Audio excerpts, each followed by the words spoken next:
Héctor Bonilla es actor, productor, director y músico. Su trayectoria tiene más de 5 décadas. Nació en la Ciudad de México en 1939. Se graduó en la Escuela Nacional de Teatro del Instituto Nacional de Bellas Artes. Su carrera teatral incluye más de 126 puestas en escena que abarcan todos los géneros. Es el creador de la escuela La Liga de la Improvisación y fue uno de los fundadores del Sindicato de Actores Independientes. Ha recibido el premio Ariel en 3 ocasiones. En 1997, mejor actor por Luces de la Noche. En el 96, mejor coactuación masculina por Doble Indemnización. Y en 1991, la mejor actuación masculina por Rojo Amanecer.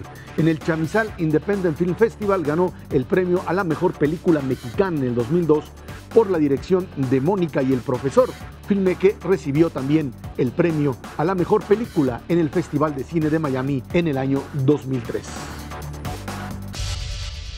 Héctor Bonilla, muchas gracias por estar aquí en Línea Directa. Héctor, tú llegas a la actuación a partir de herencia familiar, de algo que te haya aprendido, digamos, a partir de lo que podríamos llamar una pues, visión del teatro y de la actuación en general que ya viniese de alguna parte de la familia. Mira, hubo una cantante, María Bonilla, que tuvo una determinada connotación. ¿Y esa era? Pues era pariente por ahí, ¿no? Pero yo en defensa propia más bien. ¿Qué sucedió? Soy el último de 6 hijos. Todos mis hermanos brillantes estudiantes, brillantes profesionistas.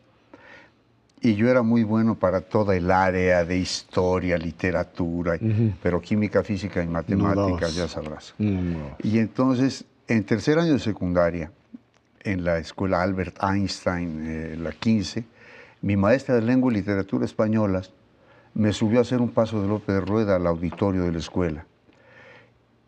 Y yo, que tenía una enorme inseguridad por la inferioridad con mis hermanos, me di cuenta que la gente se reía cuando yo quería y se callaba cuando yo quería.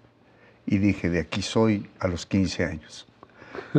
Nunca había ido al teatro. Fui eventualmente a Bellas Artes, tenía 6 años, vi un Quijote, las voladoras y demás, me pareció maravilloso, punto. En mi casa no se iba al teatro, no sabía nada de eso. Entonces, al entrar a la preparatoria empecé a hacer teatro universitario. Cuando entré a la Facultad de Derecho, me inscribí en Bellas Artes para estudiar teatro y aquí estoy. Cuando tú ingresas a lo que sería este asunto de la actuación, es una época en donde en México pues el teatro es algo marginal, es algo que además tiene todavía una enorme presión política por parte de lo que era el régimen de un solo partido. Tus obras van entre algunas con sentido político, otras entrando a problemáticas que incluso pues tienen que ver con sexualidad y que en esa época ambas partes estaban vetadas. Bueno, mira, hecho de chile de dulce y de manteca, tengo un enorme currículum. Yo soy mi propia esposa, es mi obra 126. Yo dudo que haya mucha gente que tenga ese currículum. Y evidentemente, pues he tenido la suerte, y sí se necesita suerte, para tocar todos los géneros, ¿no? He hecho tragedia griega, inglesa, etcétera, drama, melodrama, farsa, cabaret, comedia musical. He tocado todo, afortunadamente. Y claro, bueno, el aspecto político también, que es muy importante para mí, pero yo también he vivido muy intensamente un periodo impregnado de demagogia, ¿me entiendes? En el sentido de tomar el aspecto de la participación política como ser bueno. Y entonces, pues yo conozco muchos que se sienten el Che Guevara y que no pagan sus impuestos y no mantienen a sus hijos. Y empecemos por el principio, ¿no? Entonces, bueno, yo creo que es imprescindible la congruencia en todos sentidos, no simplemente aparentar. O los conservadores, que son la es de la humanidad, ¿no? Y que entonces votan en contra de que la mujer tenga derecho a administrar su embarazo, pero hacen abortar a sus secretarias mientras no se entere la gente. Héctor Bonilla, yo te conocí en el teatro como alguien que además sí tenía una militancia política como tal, sí la tenías. O sea, congruencia, yo te lo reconozco sin duda alguna, pero había una militancia política en obras en donde te la jugabas y presentabas escenarios en donde a veces era difícil entender finalmente si Bonilla era el actor o era directamente el propio Héctor Bonilla. Te volviste un militante finalmente. Militante en el estricto sentido de la palabra, con la idea. ¿No? Yo pienso, para ser concreto, que mi país está partido en liberales y conservadores. No quiero hablar de izquierda porque estamos muy impregnados de demagogia. He votado por la izquierda desde que tengo 18 años, pero milito nunca en un partido. No soy incondicional de nadie. Creo que hay que ser estrictamente crítico, sobre todo en el momento en que estamos viviendo, porque la sociedad civil debe ser más exigente, más participativa, más crítica de lo esencial, independientemente de la ideología, de lo que nos hace falta, que es la congruencia. Yo tengo un dicho, en lo que quedamos, nada más. Así de sencillo. Héctor, cuando tú llegas al cine, digamos, también el cine mexicano era otra área, pues, muy frívola en esas épocas, se hacía de lo que fuera. Y cuando ya esto se empieza a volver algo serio, tú haces una película, Rojo Amanecer, en donde, pues, insisto, ahí otra vez es el Héctor Bonilla de la denuncia, y de la denuncia en todo sentido, ¿no? Eso es Héctor Bonilla, o sea, esa identificación de Bonilla con obras o con películas como Rojo Amanecer. Sí, desde luego, bueno, Rojo Amanecer es algo muy especial para mí, pero yo creo que es más importante hacer bien las cosas, en primer lugar, y luego darle una connotación, porque es tan importante que hagas bien una comedia musical como que hagas Rojo Amanecer. Porque si no caemos en esta manera de ser tan viciada de que solo yo tengo la razón, ¿no? Y se la creen. Sí. Yo creo que lo que le urge al país es que hagamos muy bien las cosas, ¿no? E insisto, yo considero que un ciudadano puede ser un ciudadano de primer orden, aunque haga comedias musicales, y lo digo porque la desprecian mucha gente de la cultura, ¿no? Y aparte, quien no es hijo de nadie es hijo de lo que tú estás pensando. Estamos platicando con Héctor Bonilla aquí en Línea Directa. Héctor, has incursionado en televisión, por supuesto en cine. El teatro ha cambiado también en los últimos años, pero tu llegada a la televisión es una llegada también que uno podría pensar de un hombre que quiere transformar este tipo de presencia que se da en la televisión, fundamentalmente en la telenovela. ¿Tú consideras que de una o de otra manera esta presencia tuya en telenovela tiene también un ingrediente que intenta demostrar una faceta distinta de un actor? ¿Cómo negar la televisión, Ezra? Yo digo que sería tener una actitud decimonónica, negar ese fenómeno de la conexión con millones de personas. Evidentemente con las ganas de hacer una mejor televisión en el área de ficción. Hay una sujeción comercial que gravita definitivamente en la calidad, en el rigor del tratamiento de las historias. Y bueno, hay la intención, pero la intención de mi parte, bueno, pues imagínate nada más lo que puede opinar un mecanismo netamente financiero para que alguien pueda opinar, ¿no? Hay cambios sociológicos que se dan definitivamente. Yo te puedo decir, y no precisamente porque estamos hablando del Canal 11, pero que las series ¿van a modificar a las telenovelas o van a desaparecer a las telenovelas? Simplemente por congruencia, que es de lo que estábamos hablando. Y cuando tú ves a una joven de 19 años hablar como una joven de 19 años y no hablar como una señora de 53 en 1970, entonces hay empatía. Claro. ¿No? Y bueno, pues yo creo que la gente se va a sentir más identificada poco a poco, no es automático, y tendremos una mejor televisión en el área de ficción. Héctor, el actor juega para sí mismo, el actor intenta encontrar sus propias opciones, me refiero a un ámbito bastante competitivo y que sin embargo en ciertos momentos también se dio este asunto de militancia política, fracasó como tal, sin embargo esta idea de ser parte de un grupo y al mismo tiempo tratar de, pues ahora sí que encontrar lo mejor para uno mismo. Hay una contradicción ahí entre el proyecto del actor individualista con lo que sería el conjunto de los actores. Bueno, si hablas del movimiento sindical que se organizó. Por ejemplo. Bueno, mira, estábamos en la Asociación Nacional de Intérpretes, que se confunde con la Asociación Nacional de Actores. Intérpretes trabaja todo lo que es la Ley Federal de Derecho de Autor, es decir, tus derechos como intérprete, que por la obra ya generada tienes derecho cada vez que la repitan, y la ANDA habla del proceso laboral, ¿no? Que defiende tus derechos como trabajador.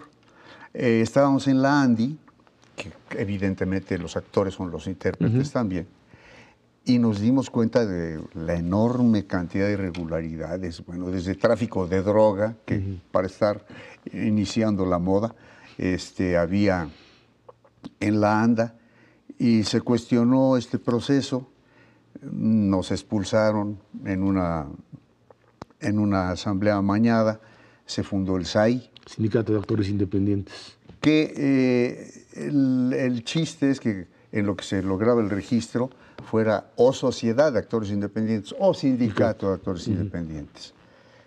Fue imposible obtener el registro. Yo pienso, y lo digo públicamente, que fue una equivocada conducción de parte de Enrique Lizalde. Yo lo cuestioné en una asamblea que por poco me matan, diciendo a dónde iba el sindicato, porque resulta que no teníamos fuentes de trabajo y como íbamos a perder la dirección de la ANDI, él decidió que renunciáramos a la ANDI. Y dije, en la resistencia, renunciar a un dinero, pues es un poco loco, ¿no? Y ¿sabes qué pasaba? Que él no se podía reelegir por algo. No hay voto económico en la ANDI, sino que tú votas de acuerdo con la cantidad de votos que tienes por lo que ingresas. Y Chespirito podía ganar una asamblea él solo. Solito, claro. Entonces él dijo, voy a perder la presidencia, y dijo, renunciemos a la ANDI. Era un problema de vanidades personales. Absolutamente. Sí, así, esa es la gran contradicción entre lo que sería, digamos, la identificación como actor y el hecho como tal. Esto lleva necesariamente a que cada actor tiene que buscárselas por sí mismo, sin entenderse como parte de un conjunto, Héctor. Y en cierto sentido, pero bueno, evidentemente hay que pensar en que eres un ciudadano, ¿no? Eso de ser artista, o estos compañeros que dicen mi público, como si el mismo público no fuera a los toros, al box, al cine y al fútbol. No, pues es decir, claro, uno es esencialmente vanidoso, por eso necesitas el aplauso para alimentarte y mostrarte. Pero bueno, antes que nada es un ser humano, ¿no? Héctor, cuando apareces en todos estos personajes de distinto tipo, desde el último de Yo soy mi propia esposa, etcétera, ¿se puede uno salir rápidamente del personaje? Lo interpretas, ya no es como antes que se hacía diario el teatro, te hacían 3 veces a la semana o lo que sea, pero son personajes muy intensos. Son personajes que finalmente cuando tú terminas la obra te desconectas y no existen. Erra, te voy a decir una cosa, es un lugar común pensar que uno se lleva el personaje a la casa. No. La verdad, digo, a pesar de, yo reconozco el gran legado de Konstantin Sergeyevich Stanislavski, hablando del teatro de vivencia, te quiero decir una verdad contundente. La emoción que se maneja está inscrita en dos ámbitos. Uno, el artístico. Es una emoción similar a la que tiene un pianista al abordar una partitura de Brahms. Dos, lo lúdico. Inspirarse para un actor es sacar su niño a retozar. Esa es la emoción. Tú analizas a tu personaje en el trabajo de mesa antes de iniciar los ensayos como abrir una rana en el laboratorio. Lo estudias. La adecuación de tu voz a los tonos que debe utilizar. Y luego juegas. Jouer, to play. Con eso. Y después se acaba.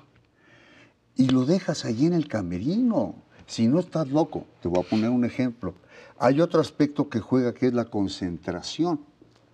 Hablaba Stanislavski de la cuarta pared, eso no es cierto. Si yo estoy llorando profusamente y de pronto el spot que tengo encima se apaga, yo tengo que moverme para la luz y seguir llorando profusamente. Si no, soy un imbécil, soy un loco. Así es. Y tengo que sentir emocionado. Así es. Estamos platicando con Héctor Bonilla aquí en Línea Directa.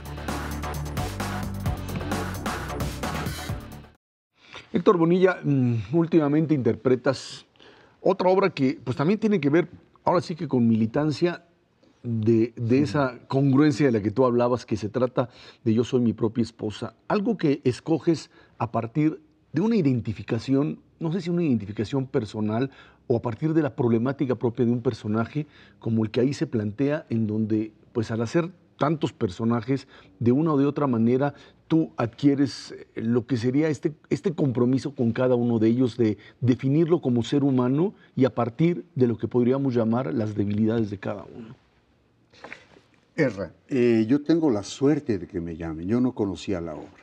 Estos dos jóvenes productores, Guillermo Vígers y Juan Torres, me la ofrecen. Me quedé estupefacto.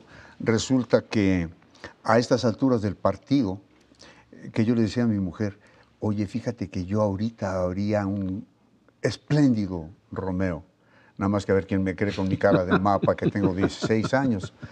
Y en este caso, el subterfugio de que yo salga con una ropa, con un vestido, y esté planteado y la gente lo acepte, que así voy a interpretar 35 personajes, me permite echar mano del enorme bagaje que he arrastrado de toda esta vida de actuar.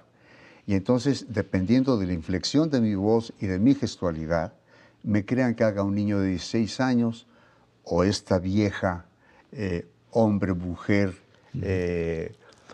personaje maravilloso de Charlotte von Malsdorf. Él se llama auténticamente Lotta Befelde, pero se puso Carlota de Malsdorf y se ostentó vestido de mujer sin maquillarse entre los dos regímenes más homofóbicos de la historia de la humanidad. Ahora, eso es la anécdota. El nazismo y el estalinismo, los dos. Exacto. Esa es la anécdota.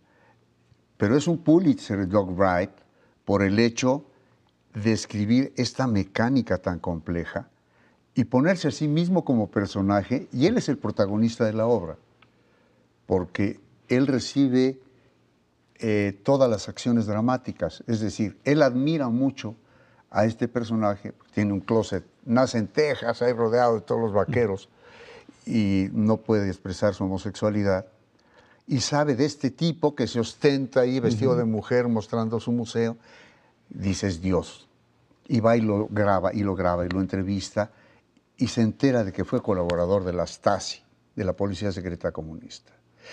Y entonces le cae. Y entonces decide que un solo actor interprete 35 personajes para contar esta historia. ¿Para qué? Para alejar brechtianamente al espectador y que cada quien se lleve su idea del personaje central.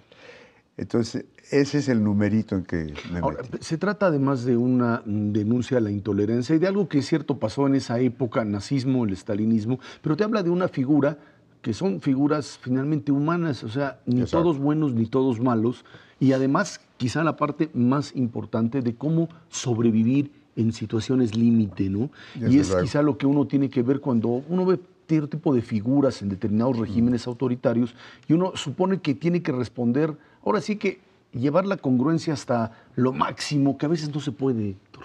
Así es, pero pues nuestra obligación, maestro Chabot, y nuestra, lo digo, lo recalco, pues es eso. Yo creo que hay que atar nudos. Los aglutinantes son maravillosos. ¿Qué tienen en común René Drucker Colín y Alejandro Martí?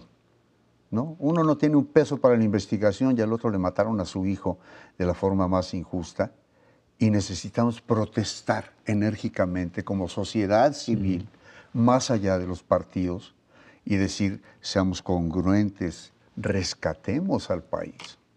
¿Qué tiene en ese sentido planteado Héctor Bonilla de aquí en adelante? Después de esta obra, y yo quiero ser mi propia esposa, o yo soy mi propia esposa, ¿tienes algo que esté relacionado con esta problemática del país? De alguna manera, sí, mira, hay un talentosísimo autor joven, que él se pone Legón, que escribió una obra que es una trama entre tres políticos queretanos, y eso es lo próximo que vamos a hacer. Empezamos a ensayar por ahí de junio y estrenaremos por agosto en la UNAM.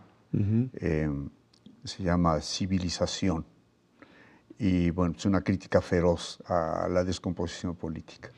Militar en la política para Héctor Bonilla ya no está en la agenda. Nunca ha estado. Yo recibí de mi querido y respetadísimo amigo, el líder impoluto del siglo XX, Berto Castillo, la primera proposición para participar en la política, y he declinado participar en 5 ocasiones, simple y sencillamente por no creer poder operar dentro del sistema de acuerdo a lo que debe de ser, por los compromisos políticos que hay en todos lados. En todo caso, Héctor Bonilla es alguien que se definiría a sí mismo como un liberal a ultranza. ¿Así? Sí, categóricamente. Un liberal a ultranza. México dentro de 10 años, Bonilla. Si hacemos una revolución pacífica, ese México maravilloso en el que yo nací, mágico, solidario, heroico, te pongo... No estás así hablando de un pasado rosado. Ejemplos concretos. Temblor del 85. Un solo saqueo no hubo. A ver quién me desmiente. 2. Yo hago un ejercicio cuando llego fuera del país. Al aeropuerto, de pronto cuando voy en un taxi, agarro el reloj.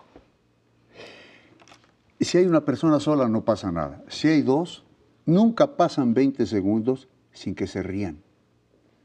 La fenomenología del relajo, el desmadre, sobrevivir a pesar de las friegas que nos ponen.